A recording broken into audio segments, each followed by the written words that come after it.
Hi guys! Good morning! Good morning mga kamamshi! Happy Saturday! So yan, morning! Dito tayo ngayon kasi anong gagawin ni Mamsi? For today's video, punta tayo ngayon at magpapakain ng mga aso at saka magsusugan ng kambing.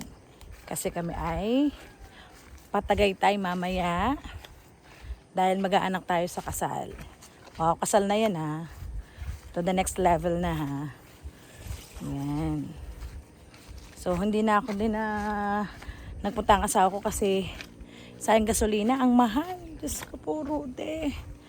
Mag-save tayo ng mga energy. Mag-ano tayo, makiisa tayo sa pagsasave ng energy. Yung mga hindi kailangan, Diyos ko po. Hindi ko inakala na aabutin ng halos 100 piso ang gasolina. Hay, halos doble, triple na ngayon. Yan. Oh, kambing. Kabaka. Okay, so, ano bang ma-share natin na quotes?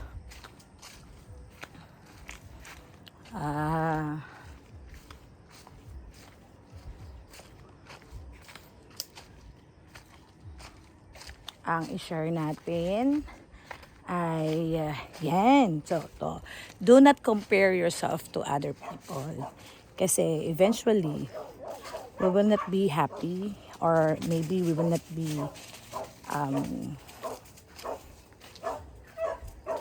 grateful or contented kung ano man yung makita mo na differences between you and the other people, between you and other people.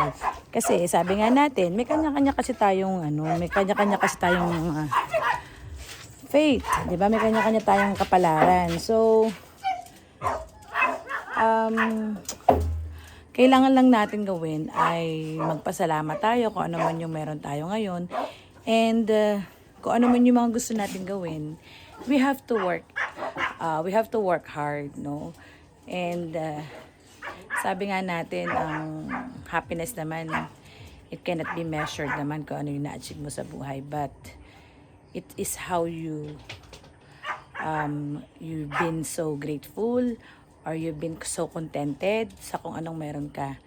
So, yung para sa akin, yun. Kasi kahit naman nasa yun na ang lahat, kung if you're not happy naman, edi you will not be contented. So, the key word is contentment, no?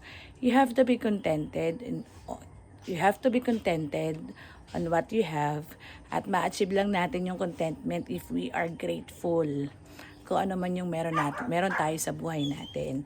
We have to appreciate everything. Yung buhay natin, it's a big blessing na nagising ka pa ng umaga. So we have to be thankful for that. Okay? Kasi pag buhay ka, syempre lahat makakaya mong gawin, lahat ng gusto mong gawin magagawa mo, 'di ba? So I think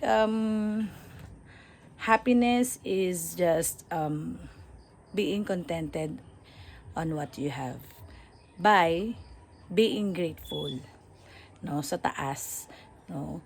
Lagi tayong magpasalamat sa lahat ng biyaya na naibibigay sa atin, no. Hindi lang siya biyaya ng material na bagay, and number one is biyaya ng buhay, no. So lagi tayong magpasalamat sa nasa taas.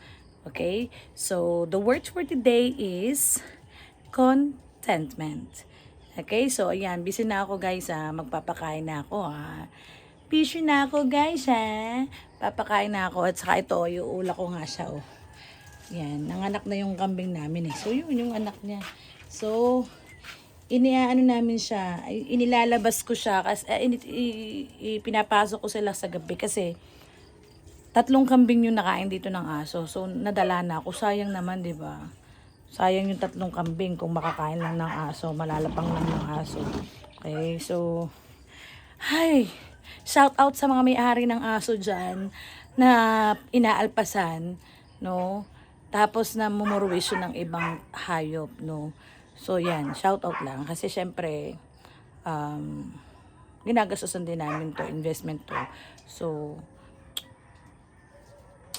be sensitive naman sa ibang mga karating, no, 'di ba? So yan.